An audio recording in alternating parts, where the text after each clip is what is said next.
مرحبا دكتور أيمن، كيفك؟ كيف الصحة؟ إن شاء الله بخير. كنت بدي أحكي عن موضوع الاستشارة الأونلاين.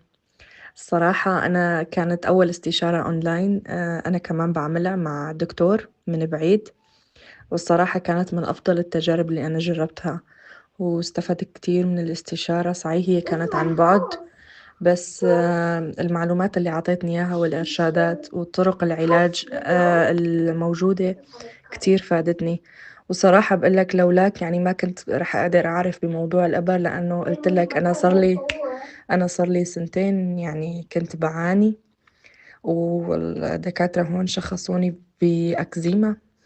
يعني سنتين أنا كنت عم بتعالج بالأكزيما، وبعدين بعد ما حكينا وشفت الصور وكل شي، حتى أنت يعني من بعيد شخصني إنه أنا معي صدفية، والحل كان رائع عن جد.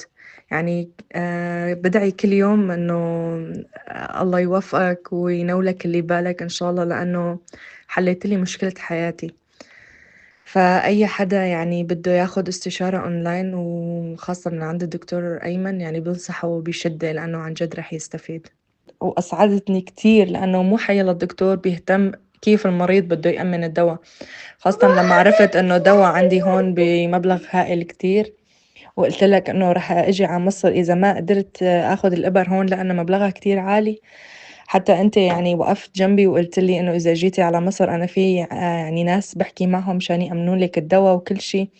يعني هذا الموقف كمان ما بنساه، لأنه عن جد يعني ما بيطلع غير من دكتور شاطر ودكتور يعني أنيق بشكل عام يعني.